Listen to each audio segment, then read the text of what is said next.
നമസ്കാരം. മനുഷ്യ ജീവിതത്തിൽ എപ്പോഴാണ് അപകടങ്ങൾ പറ്റുക എന്നൊരിക്കലും നമുക്ക് പറയാൻ കഴിയില്ല. ഒരു അപകടത്തിൽ സുരേഷ് ഏട്ടൻ ആകെ മാനസികമായും ശാരീരികമായും തളർന്നിരിക്കുകയാണ്. മീനമ്പലം 18 നമ്പർ വാർഡ് കുളത്തൂർ കോണത്ത് സുരേഷ് ഏട്ടൻ്റെ വീട്ടിലാണിപ്പോൾ സമുദ്രാഭിഷനുള്ളത്. പെയിന്റ് പണിക്ക് വയ്ക്കൊണ്ടിരുന്ന സുരേഷ് ഏട്ടൻ കെട്ടിടത്തിൻ്റെ മുകളിൽ നിന്ന് താഴെ വീഴുകയും ശരീരത്തിൻ്റെ ഒരു ഭാഗം മുഴുവൻ ഒടിവുകളും മുറിവുകളുമായി മാറുകയും ചെയ്തു. മെഡിക്കൽ കോളേജിൽ കൊണ്ടുപോയി നിരവധി ഓപ്പറേഷനുകൾ ചെയ്തു. എങ്കിലും സുരേഷ് ഏട്ടൻ ഇപ്പോൾ ഒന്ന് എണീച്ച് നടക്കുവാൻ കഴിയാത്ത അവസ്ഥയാണ്.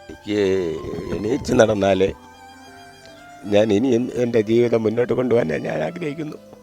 അല്ലാതെ എന്നെ കൊണ്ട് വേറെ ഒരു നിവൃത്തിയില്ല. എന്നെ എല്ലാവരും കൂടെ സഹായിച്ച് എന്നെ ഒന്ന് എണീച്ച് നടക്കാനുള്ളൊരു സാഹചര്യം ഉണ്ടാക്കി തരണം. ഈ കുടുംബത്തിന് ഇപ്പോൾ ഒരു വരുമാന മാർഗമില്ല. സുരേഷ് ഏട്ടൻ്റെ ഭാര്യ ഒരു ഹോട്ടലിൽ കൂലിപ്പണിക്ക് പോയി കിട്ടുന്ന ചെറിയ വരുമാനം കൊണ്ടാണ് ഈ കുടുംബം വളരെ ബുദ്ധിമുട്ടി മുന്നോട്ട് പോകുന്നത്. സുരേഷ് ഏട്ടൻ എങ്ങോട്ടും പോകാൻ കഴിയാത്തതുകൊണ്ടും എണീക്കാൻ പോലും കഴിയാത്തതുകൊണ്ടും സുരേഷ് ഏട്ടൻ്റെ മകൾ ചിന്നു കുട്ടികളും ഇപ്പോൾ ഇവിടെയാണ്.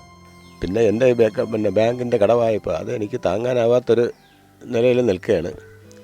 പിന്നെ ഞാനിങ്ങനെ 15 മാസം കൊണ്ട് ഞാനിങ്ങനെ ഒരു ഇരിപ്പും ഒരു കിടപ്പുമായി പോയി. അതുകൊണ്ട് എൻ്റെ കുടുംബം പോലും അരാജകത്വത്തിലാണ്. ഇപ്പോൾ നമ്മൾ ഈ കാണുന്ന ഈ ചെറിയ കുടിൽ, ഇതിൻ്റെ പ്രമാണം പോലും ബാങ്കിൽ പണയം വെച്ച് ലോൺ എടുത്തിരിക്കുകയാണ്. ലോൺ അടയ്ക്കാൻ നിവർത്തിയില്ല. കയ്യിലുണ്ടായിരുന്ന ഒരു തരി സ്വർണം അതെല്ലാം നഷ്ടപ്പെട്ടു. സത്യം പറഞ്ഞാൽ വയറ് നിറയെ ആഹാരം കഴിക്കുവാൻ പോലും നിവർത്തിയില്ലാത്ത അവസ്ഥയിലാണ് ഈ ചെറിയ മക്കളും സുരേഷ് ഏട്ടൻ്റെ കുടുംബവും. ഞാനൊന്ന് എണീച്ച് നടന്നാൽ എനിക്ക് വീണ്ടും പഴയ രീതിയിൽ ഞാൻ ജോലി ചെയ്ത് ജീവിക്കാൻ തന്നെ ഞാൻ ആഗ്രഹിക്കുന്നു. അല്ലാതെ മറ്റ് വരുമാനങ്ങളോ സഹായങ്ങളോ ഒന്നും എനിക്ക് ഇതുവരെ ഒന്നും കിട്ടിയിട്ടില്ല.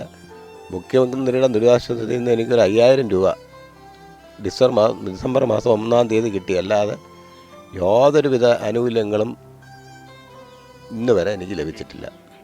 ഈ ഒരു അവസ്ഥയിൽ സുരേഷ് ഏട്ടന് വേണ്ടത് നിങ്ങളുടെ സാമ്പത്തിക സഹായങ്ങളാണ്, മാനസിക കരുത്താണ്. സുരേഷ് ഏട്ടനെയും ഈ കുടുംബത്തെയും നമ്മുടെ ഒരു സഹോദരനായി കണ്ട്, നമ്മുടെ ഒരു സഹജീവിയായി കണ്ട് സുരേഷ് ഏട്ടനെ ആത്മാർത്ഥമായി നിങ്ങൾ സഹായിക്കണമെന്ന് വളരെ വിനയത്തോടുകൂടി അഭ്യർത്ഥിക്കുകയാണ്. സുരേഷ് ഏട്ടൻ്റെ ഫോൺ നമ്പരും സുരേഷ് ഏട്ടൻ്റെ അക്കൗണ്ട് നമ്പരുമാണ് ഞങ്ങൾ ഈ എപ്പിസോഡിൽ നൽകുന്നത്.